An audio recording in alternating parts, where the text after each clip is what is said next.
یا ایھا الانسان ما غرک بربک الکریم، اے انسان، ما غرک بربک الکریم، تجھے کس چیز نے تیرے رب سے غافل کیا ہوا ہے؟ یا ایھا الانسان، اے انسان، ما غرک، کس چیز نے تجھے کیئرلیس کر دیا، کس چیز نے تجھے ہیڈ لیس کر دیا ہے، نگلیکٹفل کر دیا ہے تیرے رب کریم سے؟ اب انسان سوچے، غرہ جو ہے نا، غرہ کہتے ہیں مطلب یعنی ما غرکا، یعنی غرہ کہتے ہیں کسی کو چیٹ کرنا، ڈیلوٹ کرنا، کون کرنا، فراڈ کرنا کسی کے ساتھ. تو کیا چیز ہے جو دھوکہ دے رہی تھی تیرے رب کریم کی طرف آنے سے؟ تو جس طرح آتا ہے نا کہ وما الحیات الدنیا الا متاع الغرور، یہ دنیا کی زندگی جو ہے یہ صرف دھوکے کا سامان ہے. ما غرک بربک الکریم، کیا چیز تجھے گمراہ کر رہی ہے تیرے رب کی طرف آنے سے؟ اب آپ سوچیں کہ واقعی میں مجھے اور آپ کو کیا چیز اللہ سے ہٹا رہی ہے؟ آج کل جو ایتھیسٹ ہے، جو اللہ سے دور ہو چکا ہے، جو اللہ کو نہیں مانتا، جو اپنے رب کریم سے دور ہو گیا ہے، ہو سکتا ہے کہ اس کی زندگی میں ایسا واقعہ آ گیا ہو کہ جی، میں نے کچھ لوگوں سے بات کی، کچھ ینگسٹرز تھے، ان سے بات کی، تو ایک لڑکا تھا، وہ کہتا ہے سر میں ایتھیسٹ ہوں. میں نے کہا اچھا، تو کیا وجہ بنی آپ کے اللہ تعالیٰ کا انکار کرنے کی؟ اس نے کہا کہ میری گرل فرینڈ جو ہے وہ مجھے چھوڑ کے چلی گئی، میرا دل ٹوٹ گیا، تو اللہ جو رحمان و رحیم ہے اس نے میرے ساتھ ایسا کیوں کیا؟ اب دیکھیں، ویسے تو اس پہ سمجھ نہیں آتی کہ بندہ ہنسے یا روئے اس بات پہ کہ آپ کیا چاہتے ہو کہ اللہ تعالیٰ آپ کی مرضی کے مطابق چلے گا یا آپ اللہ کی مرضی کے مطابق چلیں گے؟ اگر آپ کی زندگی میں ایک واقعہ ہو گیا جو کہ بڑا ناخوشگوار تھا آپ کے لیے، آپ کو بڑا اس پہ دکھ ہوا، تو کیا اس کا یہ مطلب ہے کہ بندہ اللہ کا انکار کر دے؟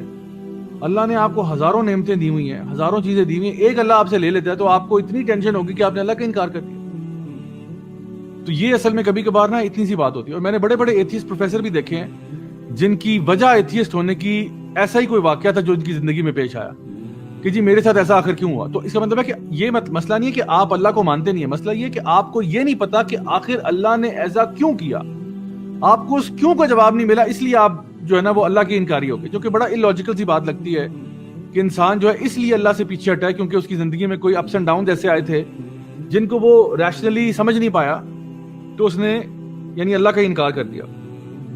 اس کو ویسے پرابلم آف ایول بھی کہتے ہیں کہ جہاں پہ لوگ جو ہیں دنیا میں کچھ ایول چیزیں دیکھتے ہیں جس کی وجہ سے وہ اللہ کا انکار کر دیتے ہیں. لیکن اگر چلیں ہم مسلمانوں کی بات کریں، ایتھیسٹ کی بات نہ بھی کریں، ایک مسلمان جو ہے اس کو کیا چیز جو ہے وہ اللہ سے غافل کر رہی ہے، اللہ سے دور کر رہی ہے؟ اللہ سبحانہ تعالیٰ سورۃ الکہف کے اندر سورہ نمبر 18 کی آیت نمبر 46 میں ارشاد فرماتے ہیں، المال والبنون زینۃ الحیات الدنیا والباقیات الصالحات خیر عند ربک ثوابا وخیر عملا، کہ یہ جو پیسہ اور بچے ہیں نا، المال والبنون، مال اور اولاد، یہ دو چیزیں ہیں جو کہ یعنی زینت الحیات الدنیا، یہ دنیا کی خوبصورتی کی چیزیں ہیں. لیکن کیا ہوتا ہے کہ کبھی کبھار یہ دونوں چیزیں جو ہے نا انسان کو اللہ سے دور کر دیتی ہیں. ایک انسان جو ہے وہ اپنے بچے پالنے میں لگا ہوا ہے، اللہ کو بھول گیا. ایک انسان پیسہ کمانے میں لگا ہوا ہے، اللہ کو بھول گیا. تو یہ نہ ہو کہ یہ جو دنیا کی زینتیں نا یہ آپ کو اللہ تعالیٰ سے دور کر دیں، ایسا نہیں ہونا چاہیے. اچھا، پھر ہم دیکھیں کہ اور کیا چیزیں ایسی ہیں جو کہ ہمیں ایز اے کمیونٹی اللہ تعالیٰ سے دور کرتی ہیں. کبھی کبھار ہمارے فرینڈز ہوتے ہیں، ہمیں اللہ سے دور کر رہے ہوتے ہیں. کبھی کبھار ہماری فیملی ہوتی ہے، ہمیں اللہ سے دور کر رہی ہوتی ہے. کبھی کبھار کوئی ہماری چاہت ہوتی ہے، کوئی ہماری محبت ہوتی ہے، عشق عاشقی کی کوئی داستان ہوتی ہے جو ہمیں اللہ سے پیچھے کر رہی ہوتی ہے، اللہ سے دور کر رہی ہوتی ہے. کبھی کبھار کوئی ٹی وی شو ہوتا ہے، کوئی ڈرامہ ہوتا ہے، کوئی ویڈیو گیم ہوتی ہے، کوئی فلم ہوتی ہے جس کے اندر ہم اتنا زیادہ محو ہو چکے ہیں کہ ہم اللہ کو بھول گئے ہیں. کبھی کبھار ہمارے فیملی کے کچھ جھگڑے ایسے ہوتے ہیں جو ہم اللہ سے دور کر دیتے ہیں. ہم سارا دن انہی جھگڑوں میں ملوث ہو کے رہ جاتے ہیں، چاہے وہ ساس بہو کا جھگڑا ہو یا اس نے یہ کہہ دیا، فلاں نے وہ کہہ دیا. ان جھگڑوں میں ہم ایسا پھنس جاتے ہیں کہ ہم اصل اپنے مقصد سے دور ہو جاتے ہیں، جو کہ اللہ تعالیٰ نے سورہ زاریات میں ارشاد فرمایا تھا کہ وما خلقت الجن والانس الا لیعبدون، کہ میں نے جنوں کو اور انسانوں کو کسی مقصد کے لیے پیدا نہیں کیا سوائے اس کے کہ وہ اللہ تعالیٰ کی بندگی کریں. تو کبھی کبھار یہ ایسے معاملات ہوتے ہیں جو کہ ایک بندے کو اللہ تعالیٰ سے دور کر دیتے ہیں. اور اللہ سبحانہ تعالیٰ یہاں پہ اس آیت میں دیکھیں کہ کتنی محبت سے ارشاد فرما رہے ہیں کہ یا ایھا الانسان ما غرک بربک الکریم، بربک، کہ اللہ تعالیٰ اس ڈس بلیور کو، اس نافرمان کو یہ کہہ رہے ہیں کہ تو مجھے اپنا رب نہیں سمجھتا لیکن میں پھر بھی تیرا رب ہوں، رب کا، تیرا رب، کہ تجھے کس چیز نے تیرے رب سے دور کیا۔ اللہ تعالیٰ ابھی بھی اپنی نسبت اسی بندے کے ساتھ جوڑ رہے ہیں کہ تو مجھے اپنا نہ مان، میں پھر بھی تیرا ہی رب ہوں، میں پھر بھی تیرا رب ہوں۔ تو پتہ نہیں مجھے اپنا سمجھتا یا نہیں سمجھتا لیکن میں تو تیرا ہی ہوں، اور نہ صرف تیرا ہوں بلکہ تیرا رب کریم ہوں، تیرے پہ کرم کرنے والا۔ آج جتنی بھی تو نعمتوں میں لپٹا ہوا ہے نا، سر سے لے کے پاؤں تک، وہ سب اللہ کا کرم ہے تیرے اوپر، کیونکہ وہ رب کریم ہے۔ تو کھانا کھا سکتا ہے، تو زمین پر چل پھر سکتا ہے، تیری فیملی ہے، تو سانس لیتا ہے، تو بیماری سے بچا ہوا ہے، تیرے پاس ہزاروں اللہ تعالیٰ کی دی ہوئی نعمتیں ہیں۔ تو یہ کہاں سے آسمان سے خود ہی ٹپک پڑی ہیں یا اللہ نے تجھے دی ہیں؟ تجھے اگر عقل سمجھ دی ہے، تجھے آنکھیں، ناک، کان، منہ سب کچھ عطا فرمایا ہے بغیر ٹیکس کے، اس پہ کوئی ٹیکس بھی نہیں لگا ہوا، تو تیرا رب تو تجھے عطا کیے جا رہا ہے، تو ہی ہے جو اللہ کی طرف نہیں آتا۔ یعنی اس آیت میں نا بڑا دکھ ہے، یا ایھا الانسان ما غرک بربک الکریم، کہ کیا آخر وہ چیز ہے، چلو ہمیں پتا تو چلے وہ کیا چیز ہے جو تیرے اور تیرے رب کے بیچ میں آ رہی ہے، وہ پتا تو چلے، بتا تو صحیح وہ کیا چیز ہے جو تیرے اور تیرے رب کے بیچ میں رکاوٹ بنی ہوئی ہے، تجھے تیرے رب سے کنیکٹ نہیں کرنے دے رہی، تیرے رب کریم سے کنیکٹ نہیں کرنے دے رہی، جو ساری خیر کا مالک ہے۔ تیری زندگی میں جو بھی خیر آ رہا ہے وہ اسی کی طرف سے آ رہا ہے، آخر وہ کیا چیز ہے، ہمیں بھی تو پتا چلے کہ وہ کیا چیز ہے جو تجھے تیرے رب سے نہیں جڑنے دے رہی۔ کون سا ایسا گناہ بیچ میں آ گیا ہے جو تجھے تیرے رب سے زیادہ عزیز ہو گیا ہے؟ کون سا ایسا شخص ایسا آ گیا ہے جو تیرے رب سے زیادہ تجھے عزیز ہو گیا، جس کی وجہ سے تو نے اپنے رب کو چھوڑ دیا؟ وہ کیا چیز ہے، بتا تو صحیح وہ کیا چیز ہے، ہم بھی تو دیکھیں وہ کیا ہے، وہ کتنی خاص چیز ہے جو تجھے تیرے رب سے زیادہ پیاری ہو گئی ہے۔ وہ مال ہے، وہ دولت ہے، وہ تیری اولاد ہے، وہ بیوی بچہ ہے، وہ کیا ہے؟ وہ کوئی گناہ ایسا ہے جو تو اتنا زیادہ اس میں ملوث ہو چکا ہے کہ تو اپنے رب کے پاس نہیں آ رہا۔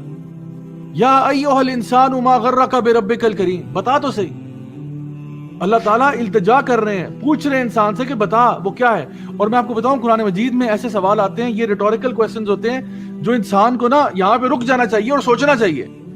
قرآن ایسی کتاب نہیں ہے کہ آپ نے پڑھنا شروع کی اور فر کر کے آپ نے ختم کر دی، ایسا نہیں ہے۔ قرآن بار بار آپ کو روکتی ہے، رک جاؤ، رکو، اس سوال کا جواب ڈھونڈو، کیا جواب ہے اس کا؟ میں سوچوں کہ یا ایھا الانسان ما غرک بربک الکریم، مجھے کیا چیز روک رہی ہے کہ میں اپنے رب سے پا رہا؟ آپ اپنا سوچیں کہ بھئی مجھے کیا چیز روک رہی ہے، اور پھر دیکھیں کیا وہ چیز جو ہے وہ اتنی امپورٹنٹ ہے، کیا وہ اللہ سے زیادہ امپورٹنٹ ہوگی آپ کی لائف میں؟ اللہ تعالیٰ تو فرماتے ہیں والذین آمنوا اشد حبا للہ، جو ایمان والے ہوتے ہیں وہ تو اللہ کی محبت میں شدید ہوتے ہیں۔ یہ انبیاء، صدیقین، شہداء، صالحین کی بات نہیں ہو رہی، ایمان والوں کی بات ہو رہی ہے۔ آپ جیسے ایمان والے، ان کی بات ہو رہی ہے کہ وہ اپنے رب کی محبت میں شدید ہوتے ہیں۔ تو آپ خود سوچیں کہ انسان جو ہے وہ اب کیا ایکسکیوز دے گا اللہ تعالیٰ کو، کہ وہ کیا آخر چیز تھی جو ہمیں اپنے رب سے کنیکٹ نہیں کرنے دے رہی تھی۔ جیسے ایک ماں کی مثال ہوتی ہے نا، مطلب اللہ تعالیٰ تو ہماری ماں سے بھی زیادہ محبت کرنے والا ہے۔ ایک ماں کا اگر بچہ نافرمان ہو اور ماں سے کہ دفع ہو جا، اور بچہ گھر سے نکل جاتا ہے، ماں جو ہے نا وہ پھر بھی گیٹ کو تالا نہیں لگاتی، گیٹ کھلا رکھتی ہے، رات کو سوتی نہیں ہے کہ شاید میرا بچہ واپس آ جائے گا، شاید میرا بچہ واپس آ جائے گا۔ اللہ تعالیٰ کو اپنے بندوں کے واپس آنے پہ نا اس سے زیادہ خوشی ہوتی ہے جتنا کوئی بدو ہو نا ڈیزرٹ میں، صحرا میں، اس کا اونٹ گم گیا ہو اور پھر وہ اونٹ اس کو مل جائے واپس، تو وہ چیخ اٹھے، چلا اٹھے کہ میری زندگی واپس آ گئی، کیونکہ اس اونٹ کے اوپر نا اس کا ٹینٹ بھی تھا، اس کا کھانا پینا بھی تھا، اس کی زندگی اس اونٹ کے ساتھ وابستہ تھی۔ اور وہ صحرا کے بیچ میں ایک بدو ہے، اس کے صحرا کے بیچ میں نہ کوئی سایہ نہ کچھ ہے، وہ 2 منٹ کے لیے لیٹا، اس کا اونٹ غائب ہو گیا، آنکھ کھلی تو پتہ چلا اونٹ ہی نہیں ہے، اونٹ اور سارا ساز و سامان بھی گیا، بس وہ وہاں صحرا کے بیچ میں مرنے کا انتظار کر رہا تھا۔ پھر کہیں دور سے اس کو اونٹ نظر آتا ہے واپس آتے ہوئے، تو وہ چیخ اور چلا اٹھتا ہے کہ میری زندگی بچ گئی، میری جان بچ گئی، خوشی کے عالم، اتنا خوش ہوتا ہے۔ نبی کریم صلی اللہ علیہ وسلم نے فرمایا کہ اللہ تعالیٰ کو اس سے زیادہ خوشی ہوتی ہے کہ جب کوئی بندہ بھولا بھٹکا جب اللہ سے دور ہو جاتا ہے نا، پھر وہ اللہ کی طرف واپس آتا ہے نا، تو اللہ تعالیٰ بہت خوش ہوتا ہے، اللہ کو بڑی خوشی ہوتی ہے۔ لیکن پھر بھی وہی بات ہے کہ انسان، اللہ تعالیٰ اس کے گناہوں کو معاف کرنے کے لیے بھی تیار ہے، اللہ تعالیٰ اس کو اپنا محبوب بنانے کے لیے بھی تیار ہے، لیکن انسان کی ایسی مت ماری ہوتی ہے کہ انسان اللہ کی طرف واپس آنے کے لیے تیار نہیں ہوتا. عجیب معاملہ ہے. یا ایھا الانسان ما غرک بربک الکریم.